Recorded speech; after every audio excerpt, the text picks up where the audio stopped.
Everybody, this is the overview of the week and also a brief lecture that will be very important for you to watch. So we're in week number 6, and that means we have just 3 weeks left. So by this time, you have finished your last exam, and so the rest of the time will be spent on working on your research projects. And so this week we'll be doing the statistics part, and that's going to end up being your results section. I'll probably repeat this several times, but basically a couple things. One is if you had a good class in stats, you should probably get the notes out and review those things because that's maybe something you're a little bit more familiar with. And what I'll say is if you are super confident in statistics, then your work this week will be very easy. If you're not sure, then you're going to have to review. Whether that's reviewing your notes from your stats class or reviewing the chapters, there's 2 chapters there listed on the syllabus, or reviewing the video resources I have up, but those are more highlights. Those are not going to cover everything about stats, so you should sort of realize that. And so that's our focus this week, and there's 2 lab exercises, and we can talk about it a little bit more, but lab exercise number 6 is simply having you select the appropriate statistics for your hypotheses for your research question. And then lab exercise number 7 is writing up the results section, which is reporting your stats. And that's actually due on Monday, so that's been extended to Monday, the 19th. And the focus of this week is, again, on your project. And so you don't need to know all of statistics. You need to know statistics in reference to your specific research, your specific hypotheses, your specific tests that you're going to be doing for your hypotheses. I might repeat this also a little bit, but there are no data on Canvas, and so what I'm going to do is I'm going to take your lab exercise number 6, where you propose the appropriate statistics, and based on your suggestions, I'll run the statistics for you. So I have the data, and I think it's just probably simpler if I just run the statistics. And then what I'm going to do is I'm going to I'll email you a copy of the SPSS output. So I'll run the statistics, but you do need to be able to interpret the output and to write it up. So looking basically again at the things we're going to be doing this week, this is just a reminder for you to tell you is to review your stats notes. So if you don't remember stats well, then you might want to look at your stats notes because those are familiar things that you've had in a class. The book also has 2 chapters. It would be useful to look at those 2 chapters. The chapters are actually pretty good on statistics. And then there's some video highlights, and I'll talk about those things in a bit when we look at what's on Canvas. And so in terms of your research questions / hypotheses, there's really 5 things you need to do in relationship to your research. Again, you don't need to know all of stats. You need to know just the stuff in relevance to your research project. So the first thing you need to know is levels of measurement, and we'll talk about this a little bit. Because your levels of measurement are going to determine your appropriate statistics. And basically that's lab number, I have to double check the lab number, I want to say 6, and I am right. So lab number 6 is basically those 2 first things there. Identifying the levels of measurement for your variables. And then based on that, what's the appropriate statistics? And then the third thing you need to be able to do is to read your SPSS outputs. So you should have learned this in your stats class, so you may want to refer to your stats class notes if you have some good ones. I have some videos that can also help you. The fourth thing you need to be able to do is to do APA write-ups. The write-ups are of the statistics. And I'll talk about that a little bit later. There's some help on Canvas for this. This includes tables and figures. And so in some cases you might want tables or figures, but we'll sort of talk about that later. It sort of depends on what you're doing. But you might want to consider tables or figures. Tables would be useful if you have, I'd say that's very useful. We'll have to see how it is. If you have a lot of variables and it's hard to write up those variables in a sentence, then a table would be great for the descriptive statistics. But otherwise, descriptive statistics can be in the text of your results section. Figures are graphs. This would be applying for things like t-tests and ANOVAs. That would be the most useful situations of using figures of graphs. And I think fifth thing you need to do is be able to obviously write up the general section, so the general formatting of the results section. So we'll talk about each of these a bit, some in a little bit more detail, but not long. So let's deal with the first thing, which is levels of measurement. So this has to do with how your variables are actually measured, not the nature of the variable, but how they're measured. And I hope that you remember there's nominal, ordinal, interval, and ratio. So it's actually, I never realized it's NOR.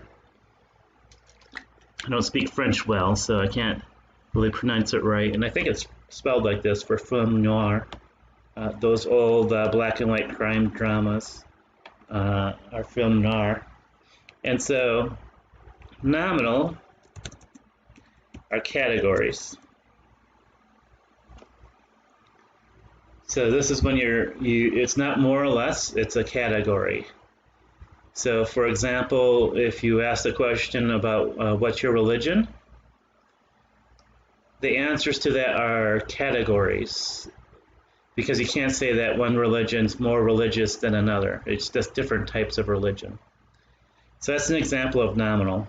Ordinal is there's more or less, but there's not equal intervals. What I'm going to say is, given our statistics that you have gotten from your stats class, we're not going to use this. So just throw out ordinal. Don't put ordinal down as one of your levels of measurement. It's not useful for our statistics that we're going to be running. Interval is there's more or less, and there's equal intervals. Now, can be a lot of arguments about whether a Likert scale, the 1, 2, 3, 4, 5, that type of thing, whether that's ordinal or interval level measurement, there could be a lot of long philosophical debates. In statistics, we keep it simple. We don't really care. We can just say it approximates interval level measurement. So for the Likert scales, like the one that you did when you did the questionnaire, when you constructed the questionnaire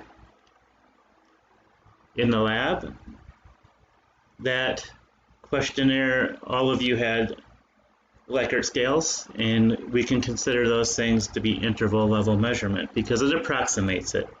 So by say approximating, we just say, we don't want to get into some stupid philosophical argument about what it is. Let's just be practical and say it approximates interval. And ratio is all the stuff that is with the interval, but there's a true zero. So interval does not have a true zero, so that's like a Likert scale. So if you have something that has a true zero and it's more or less has equal intervals, that's a ratio. The thing about the stats that we're using, whether something is interval or ratio, it doesn't really matter because the stats are the same. So that's the first thing. So that's identifying the levels of measurement. So the first step you're going to be doing in lab number 6 is to identify each variable's level of measurement, because that will determine your stats. And so a really big thing you need to be able to do is to choose the appropriate statistic to test your hypothesis. So you, again, can check your stat notes for details about these tests, or the book has details about these tests. I'm not going to review those things because the book and your previous stats class should have covered these in detail. But if we think about, I'm going to go down here, the different statistics that you had in your stats class, you had an independent t-test. Sometimes it's called independent samples, doesn't really matter, independent t-test. By the way, in APA format, you have italics for any statistic symbol. When do you do an independent t-test? So you have an IV or a PV. So it can be an IV or PV. And that is nominal with 2 levels.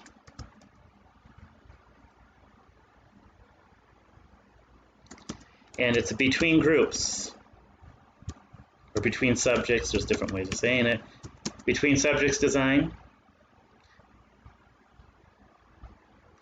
and, probably should put the plus here, and your DV, your outcome, is interval or ratio. So it's interval or it's ratio. Doesn't really matter, it can be either one, interval or ratio. So an example of this, let's say I did a study and I'm curious about, I'm going to use the attraction stuff again, whether red produces more attraction versus other colors. And let's say I did my study and I have 2 levels in my IV. I have a red and I have a blue picture, basically. So the same person, they're either wearing a red shirt or a blue shirt. Same picture, I'm just using the computer to manipulate the color of the shirt, so it's the exact same picture.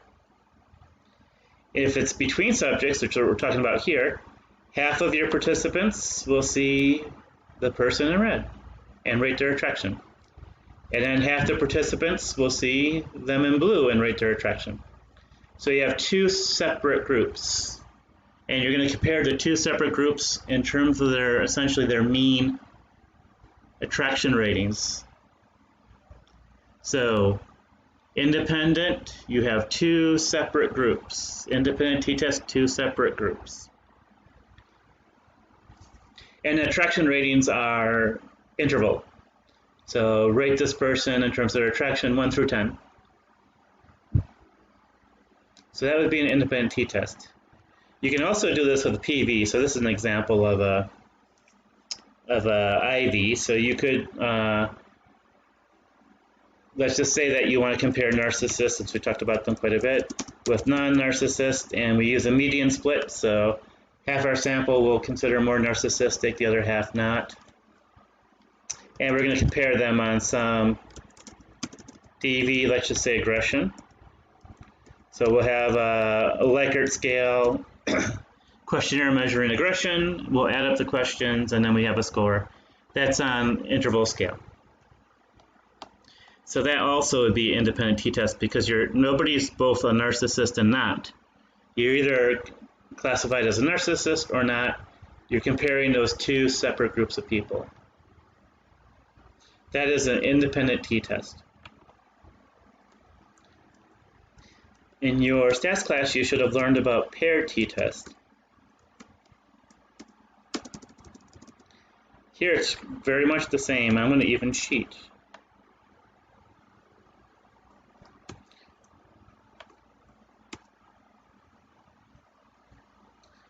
So we have IV or PV, and it's nominal. Has 2 levels, but it has to be within subjects design this time. And just like with the independent t-test, it is a DV that is ratio or interval. So the only difference is that this is a within subjects design. So if I did my color study, I'm going to be very good and counterbalance. Oh crap, I'm going to have to go to the next line here. Make it easier for everybody. I'm going to counterbalance, and half my participants will see red first, and then they'll rate the red picture, and then they'll see the blue picture, and then they'll rate the blue picture on attraction.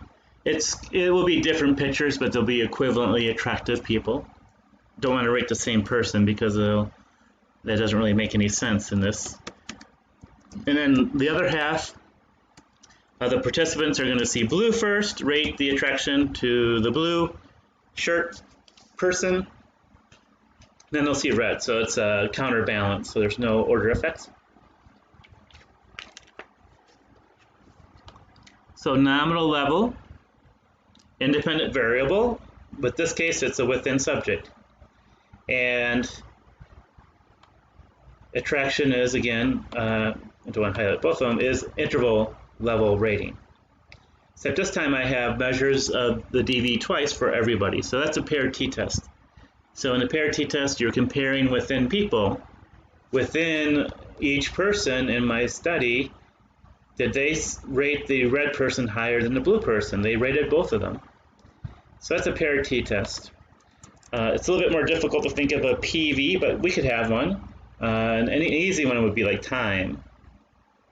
So let's just say that I want to look at people's GPAs and whether they do better over time. And so I could look at your first semester GPA and then maybe compare it to your third semester GPA.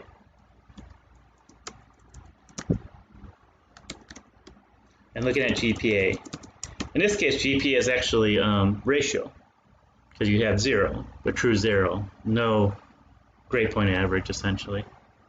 I have to think a little bit about that, but it doesn't really matter whether it's an interval or ratio. There's a zero. So we're comparing everybody's GPA, their first semester versus their third semester, to see if there's a change. So we're doing a within comparison. So this one would be an example of a predictor variable, because I'm not manipulating this, it's just happening. So it has the same conditions. It has two levels, and within subjects, and ratio or interval DV.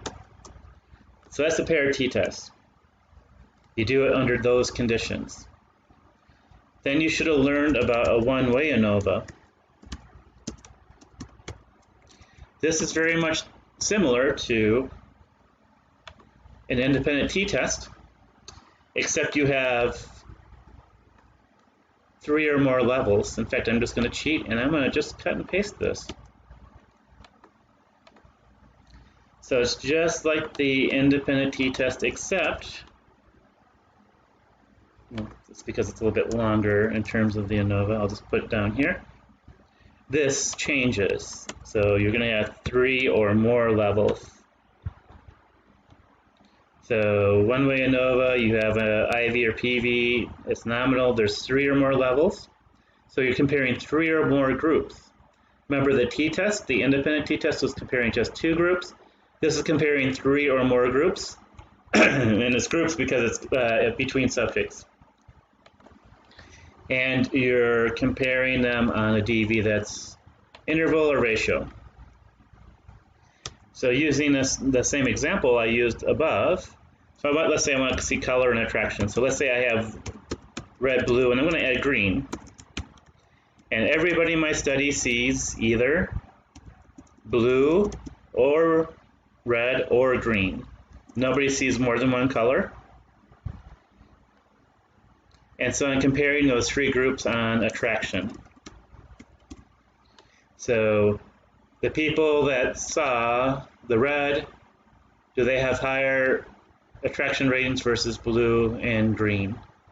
So 3 separate groups, comparing them on their attraction ratings. So just like an independent t-test, but they are doing more than 3 levels of the IV.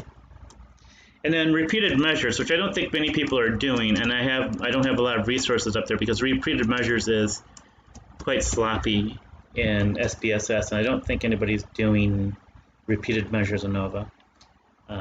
If anybody is, we can fix that somehow and deal with it.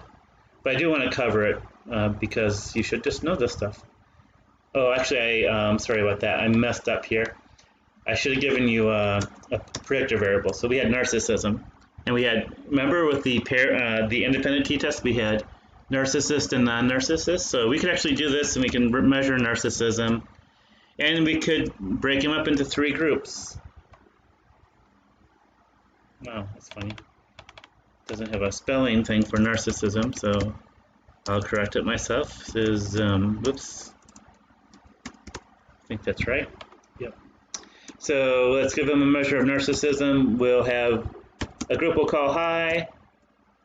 We'll have a group we'll call medium, and a group we'll call low on narcissism. So highly narcissistic, sort of medium narcissist, and low on narcissism. So we'll create 3 groups. And we can compare them in terms of their aggression. So interval level measurement. So it can also be a PV if you have 3 or more groups on your PV. Okay, sorry about that. So repeated measures is actually just like the one-way ANOVA, is just like the t-test, but we are having more than 3 levels. Oops, I didn't want to save that. I want to copy that. So repeated measures, we have the same thing as a paired t-test, except the only difference is that we have 3 or more levels. So it's a nominal level, IV or PV, 3 or more levels within subject's design with a DV that is interval or ratio. So in our examples, we could again have red, green, and blue, but everybody in our sample is going to see all 3 colors. So they're going to see the red, rate the attraction, see the green, rate the attraction, see the blue, rate the attraction. So everybody in the sample has attraction ratings for red, attraction ratings for green, attraction ratings for blue, and our ANOVA, repeated measures ANOVA, is going to compare within people about whether they rate red differently than the green and the blue. And then in the other example, we had the semesters, right? So we could actually just end up having more than 1 semester, or 2 semesters, I'm sorry about that. So we can do the first semester, we could do the second semester, and compare the third semester, etc. And we could go on if we wanted to, and see if GPA changes. So we want to compare within people whether their grades change over those semesters. So it's a within subjects. We have a GPA for each of the semesters. And GPA is a DV that is ratio or possibly interval, doesn't really matter. So that's the repeated measures ANOVA. You should have learned about correlations. Correlations is pretty easy. Correlations is you're seeing a relationship between 2, interval or ratio, doesn't really matter, variables. So both your variables are interval or ratio level measurement. That is a correlation.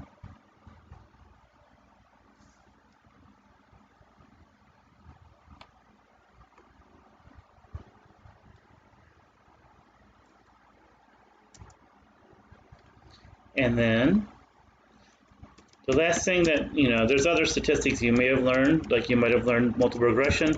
I don't think anybody in this class is going to be doing a multiple regression for your statistics, so I'm just going to sort of skip it. But chi-square is also something that all of you should have covered. This is looking at the relationship between 2 nominal level variables. So if you have 2 categorical variables, you do a chi-square. So this is how you know what are the appropriate statistics to run. You have to ask what are the levels of measurement, and then once you have the levels of measurement identified, use this to choose the appropriate statistic. Going back up the top. So there's several other things you need to do here. You need to be able to read the SPSS output. You have the APA format for the section, the results section, including tables and figures, and the general format. So we're going to look at this because there's resources on Canvas. So we'll shift our attention to Canvas. So here's Canvas this week. So the very first thing that's on here is a PowerPoint, and it is titled, it is titled APA Write-Up Examples. So it's this. So to write up the statistics properly, I gave you some examples. You should have learned this in your stats class, but I have an example here. Oops. So this will have examples for the write-ups. So again, in your stats class, you should have learned this, and you can check your notes from that. But I have the write-up examples here also. Yeah, I can actually highlight things a little bit. So one thing that you should know before you kind of get more deep into these things is the effect size. So if you did not learn about effect sizes, you'll have to do some more reading and some research about this. So this just gives you the description. So if you're using Cohen's d as your effect size, these are the markers. So if Cohen's d is starts at 2, so 0.2 to 0.49, it's small. Cohen's d from 0.5 to 0.79 is medium, and if it's above 0.8, it's large. And then here's the same thing for R-square. Small, medium, large, the cutoffs. So I just put that there for your convenience. I hope there's no mistakes here. And then for eta squared, so when you're dealing with ANOVAs, eta squared is the measure of effect size, and so here's the cutoffs for eta squared. So if this doesn't make much sense to you, you'll have to look at notes, and you'll have to kind of cover these a little bit more. But effect size, there was a question on this on the exam. We want to report the effect size because the significance level is highly influenced by the sample size. So if we have a large sample size, something small can be significant. So we want to report some measure of effect size. And then we'll see this in the, actually this is a thing that's wrong, and I might have to resubmit this file. There we go. So here's an example of independent t-test. So independent t-test, you want to make sure to have each of your groups specified. For each group, you report the mean and standard deviation. There's a video that shows you where to get this on output. And then you want to say what is the difference, which group is higher than the other, on what DV. So you want to make sure your DV is mentioned. Or if they're equal, you want to mention they're equal. So two groups, what are the groups? They're descriptive statistics, mean, standard deviations. Where are you comparing them on what DV? Was one group higher than another, or were they equal? And then for your t-test, you report the t this way. So again, you italicize any abbreviation. If you don't remember, that's your degrees of freedom. That's your t-value. And then that's your p-value. So whether your p is less than 0.05, that's significant. If it's greater than 0.05, it's not significant. If it's not significant, you simply would put NS. So I'm trying to get my arrow here. So where it says P less than 0.05, if it's not significant, if your P is greater than, or your significance level is greater than 0.05, you would simply put NS. So there's no difference, it's not significant. Then you report the effect size. I have this underlined. You don't underline it in reality. This word would change. So depending on your effect size, you would change that word from small, medium, or large, depending on what you find. By the way, if your effect size is smaller than the first line of a small effect size, then there was no effect. You just say there's no effect. So if it's smaller than 0.2 on D, say there's no effect. Smaller than 0.01 on R square, say there's no effect. Same thing for eta square. Or if you used R squared, it would say the effect size was small, comma, R squared equals 0.01. So you report the number for the R square or the D. There's a video that I have on Canvas that gives you the formulas for D, R squared, and also eta squared. So if you don't have those things in your notes, you don't remember those things, those formula are in the video that I'm going to highlight in a bit. So if you're doing paired t-test, the write-up looks like this. So it's similar in the sense that you want to specify the two levels. So specify two levels of the IV. For each level of the IV, or it can be a PV, you specify the descriptive statistics, so the mean and standard deviation for each level. What are you comparing them on? What's the DV? So you want to specify the DV.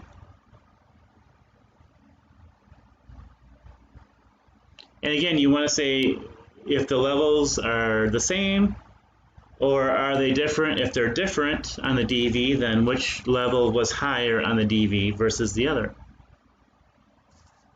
And just like the independent t-test, you have your T here, italics, degrees of freedom, the actual T value, and then the significance test. So again, if your significance, your P is less than 0.05, it's significant, there's a difference.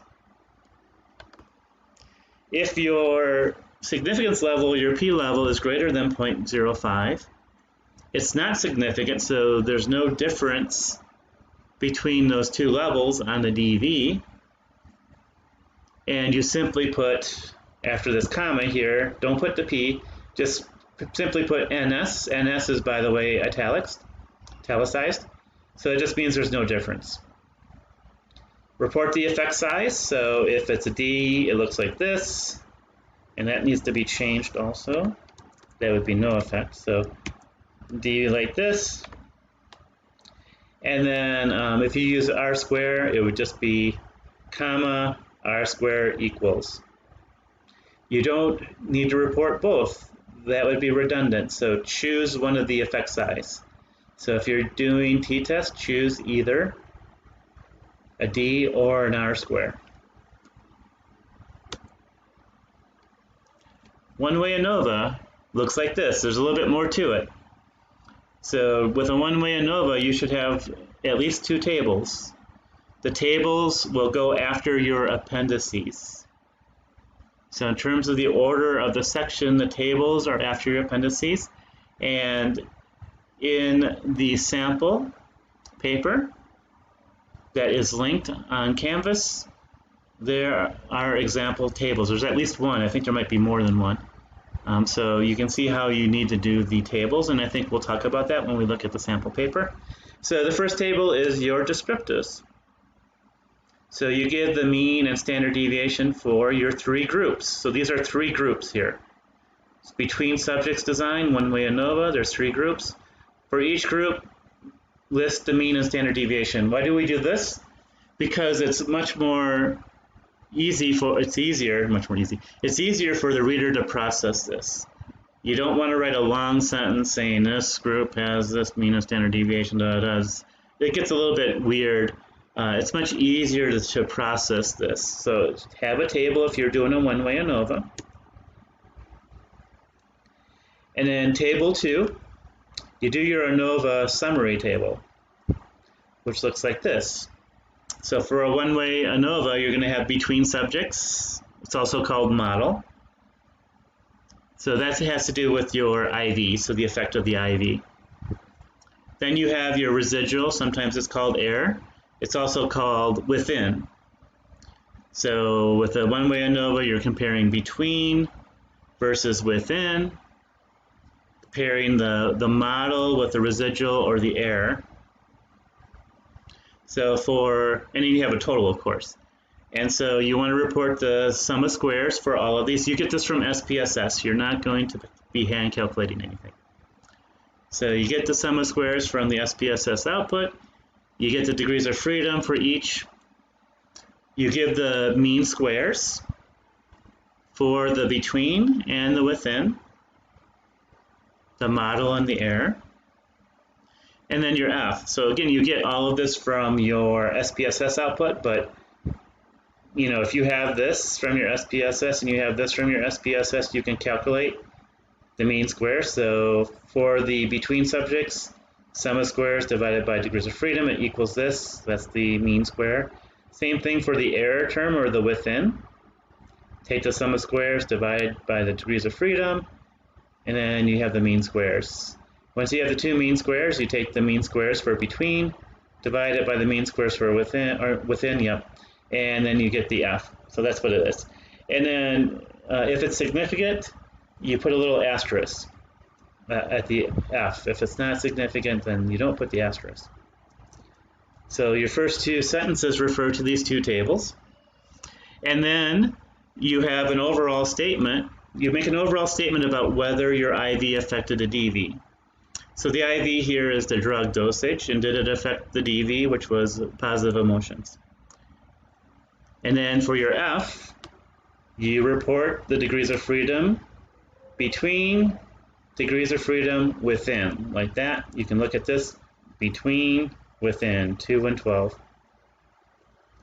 And then you get the F value from your table there. And if it's significant, you say P is less than 0.05, which means it did have an effect. If it's not significant, if a p-value is above 0.05, you put NS, not significant. So in this case, if it was NS, it would say the drug dosage did not affect positive emotions. If you have a significant effect with an ANOVA, you need to look at your post-hocs. So the video that's on Canvas about the one-way ANOVA, it shows you how to find your post-hocs. And then you report the findings of the post-hocs. I'm sorry, I actually skipped the effect size. Sorry about that. So the effect size is the eta square. Again, there's a video on Canvas that goes over how to calculate eta square. And then you talk about post-hocs. So the post-hocs suggest, and this is where you're comparing the groups. And so if you remember your stats class, the one-way ANOVA, it's an overall test. It just tells you whether the IV affects the DV. It doesn't tell you which groups differ. You need the post-hocs to see which groups differ. And then you write up that. And so there's also an SPSS video on Canvas that will help you look at your post-hocs and interpret them. Here's repeated measures ANOVA. You can look at that. I'm not going to explain it because nobody's doing it in this class, I think. So you can just have this for your references for the future. Correlation, very simple, write up. You actually need to, and I'm going to write this here. Make sure you report the descriptives for all variables. So it's not listed in this inferential finding, but early in your results section, you should report your descriptives for all your variables if you're doing correlations. So if you're doing correlational research, give the descriptive statistics in another paragraph or sentence, or a table. So if you have more than 3 variables, it might be useful to have a table. And it would look similar to the table we had here. Actually, I have it here too. So instead of having the IV level, you could have different variables. So let's say if you're looking at a secure attachment, preoccupied attachment, dismissing attachment, and hookup beliefs, you might have means and standard deviations for all of those things listed in a table rather than writing it up in a long paragraph. So you would simply just say, for descriptive statistics for every variable, please refer to table 1. That can actually save you quite a bit of writing. It's also better for the reader. So make sure you report to descriptive statistics for all variables. And then the inferential part is much easier. It's just basically interpreting the correlation. So you want to interpret whether there was a significant correlation. Whoops, that was an accident. Whether there was a significant correlation. I was trying to highlight that word. So if your significance level, your p level is less than 0.05, it's significant. So say whether it's significant. If it's not, just say they're not related. And if it's a significant correlation, say whether it's a positive or a negative correlation. The SPSS output will tell you this. So correlation, say whether it's significant or not. If it's significant, say whether it's positive or negative. If it's not significant, don't say positive or negative because it's not significant. Non-significant means it's basically not different from 0. So don't say that for not significant. So just significant, positive, or negative. And then you say what the two variables are that you're comparing. Then you have your correlation. So R, italicized, you give the correlation there. Comma, if it's significant, P is less than 0.05. If it's not significant, it's NS. NS, again, is italicized.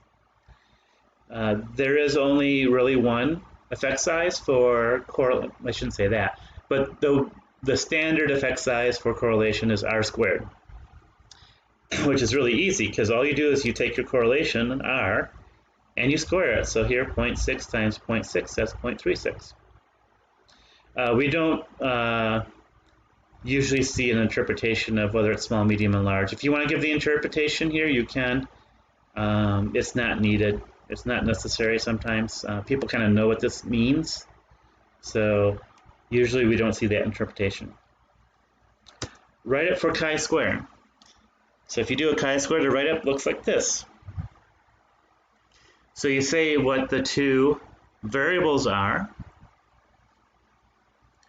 You say whether it was significant or not.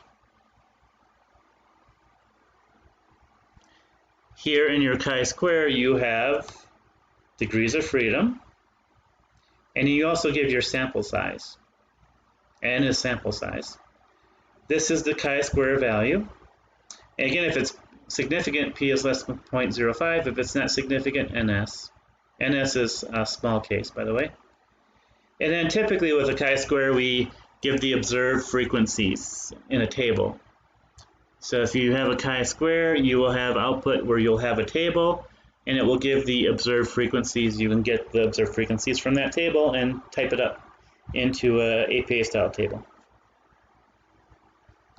And then for the chi-square, and we'll have some help and some guidance there in a video that's on Canvas about the about the SPSS output. How do you look for the cells? And so in the chi-square, we want to find the cells where there's the biggest difference between observed and expected, because that's really what's contributing to the chi-square. So again, there's an SPSS video on Canvas that helps you with that if you're doing chi-square.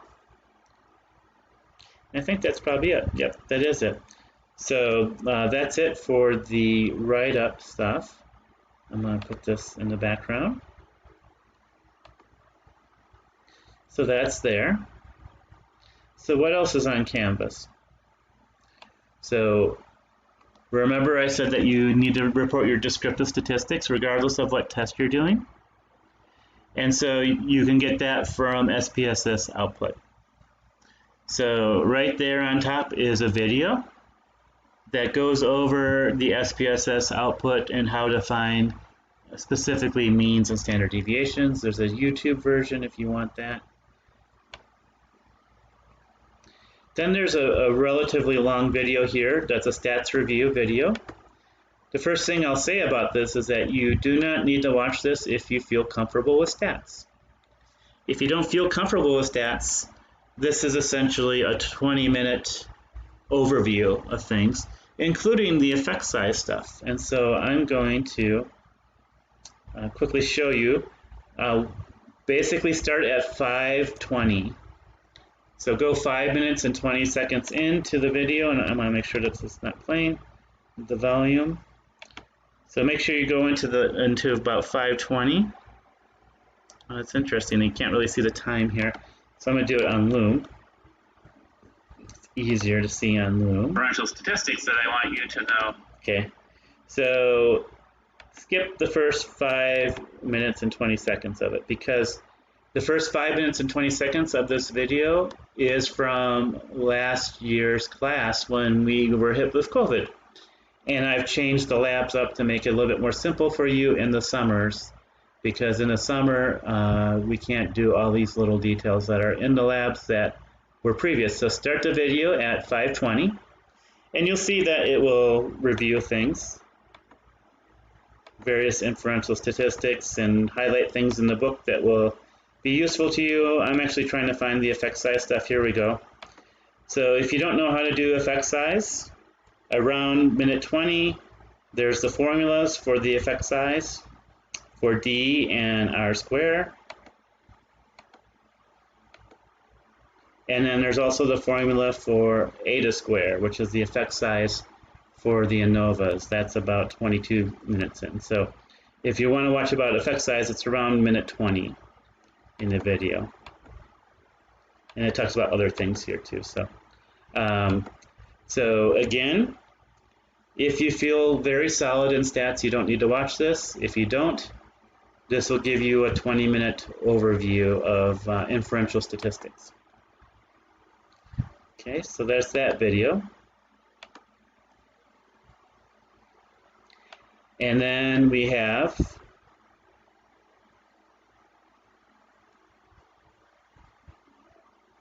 I'll have to check. I'll make sure to get a YouTube version of that up too. I have to double check whether I have it already or not. But I'll put that YouTube up version soon. Then we have SPSS help. So if you don't remember how to interpret SPSS, you can look at your notes from your stats class. Hopefully you have good notes and that can help you. If you don't, there's various videos here. So if you're doing an independent t-test, there's a video about independent t-tests. These videos will actually show you how to run it. You're not expected to run it, but it's there in the video. And there's also a part about how to understand the output. So how do you look at the output, find the information you need for your write-ups, and how to interpret it. And so there's independent t-test. There's also a YouTube version. We have paired t-test. So if you're doing a paired t-test, watch that video to help you interpret the SPSS output. If you're doing a one-way ANOVA, there's a video here to help you interpret one-way ANOVAs. If you're doing correlation, there's a video here. If you're doing chi-squared, there's a video here. And then the last part is your labs. And so when you've reviewed this information, you should be able to do your labs. Lab number 6 is you're basically doing two things. For each hypothesis that you have, which matches your research question, so one hypothesis for each of your research questions. For each of your hypotheses, one, specify the level of measurement for each of your variables. And then once you've done that, then you can answer the question about what's the appropriate statistic to run. And again, based on your answers, I'm going to run the SPSS analysis of that stat for you and give you the output. And then it would be up to you to interpret the output and then write it up. The write-up is Lab 7. Lab 7 is a draft of your results section. So I mentioned in the other document here, if I can get to it, that there was APA format. So that's the stuff that we had talked about earlier. That was that big PowerPoint, that there's examples. So those are the pieces, but also know the general formatting. And so for the general formatting, remember way back when you did your introduction, which I think is week number 2, week number 3, sorry about that. I was going to say week number 4, am I right? Yep, week number 4. So when you did your introduction draft, there was the APA resources link right here. And then it opens up into this document. The last link is a sample paper. Here's our sample paper. So what does the results section look like as a whole? We have the pieces already. We talked about the pieces. It's the write-up of your stats. So results. So you just talk about results. It comes right after the last line of method. So you don't start a new page. You might just have it as a new page because you're going to have a draft of it for this lab. And then you do your statistics. So for me, if you're doing correlations or even chi-square, you probably have a paragraph that you talk about the descriptives of your variables, so the mean and standard deviations of your variables.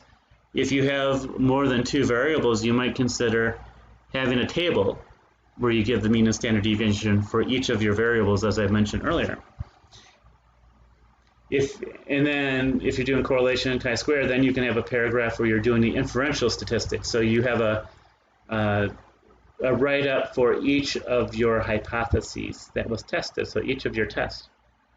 If you're doing t-tests or ANOVAs, typically people report the descriptives as part of their write-up of the inferential statistics. So it might look a little bit different whether you're doing correlation, chi-square, versus t-tests and ANOVAs.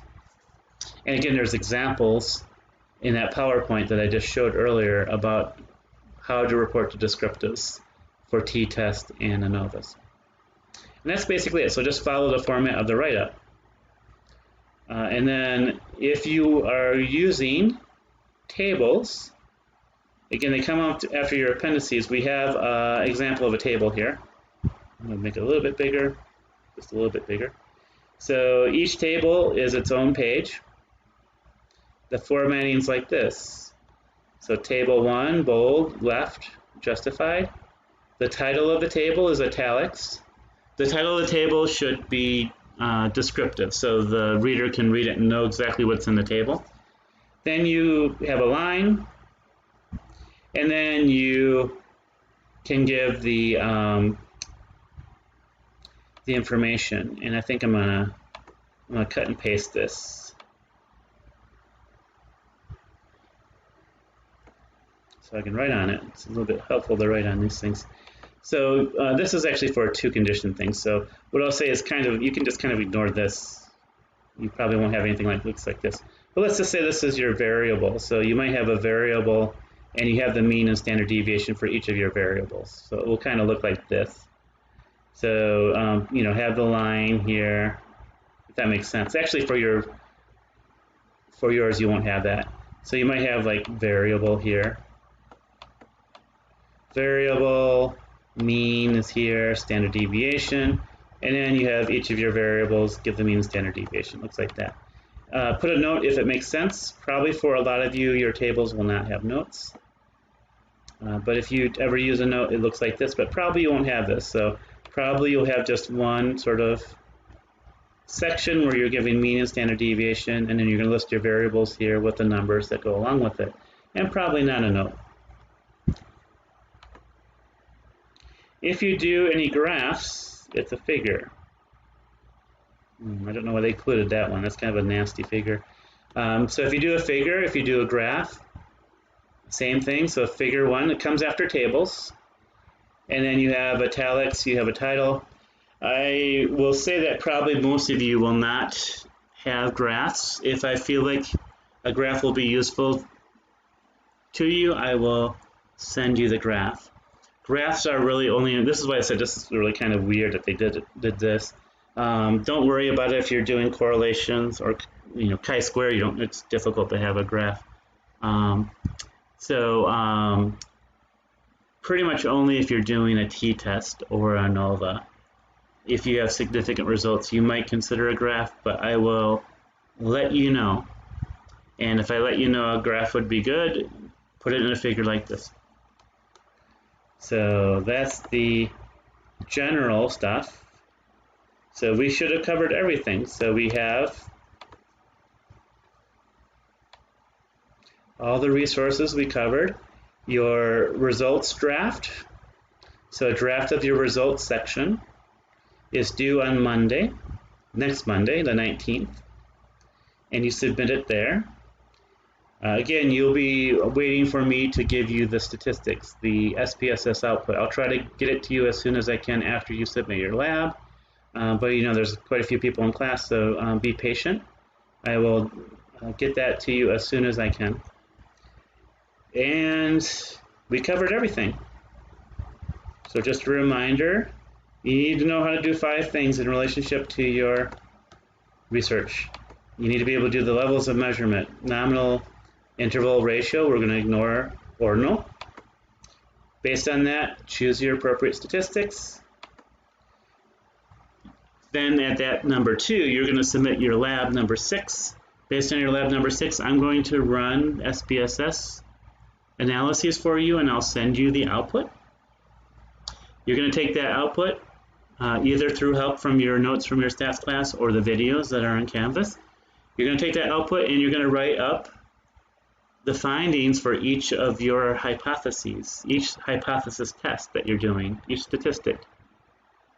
So you're going to write it up using the write-up examples I have or notes that you have from your stats class. And then finally, you're going to be composing a whole results section with all that stuff and submitting it as lab number 7. So I think that covers all of us. And so good luck on this. Let me know if you have any questions. Of course, if you have any questions, also come to the Tuesday Zoom session. So have a good week.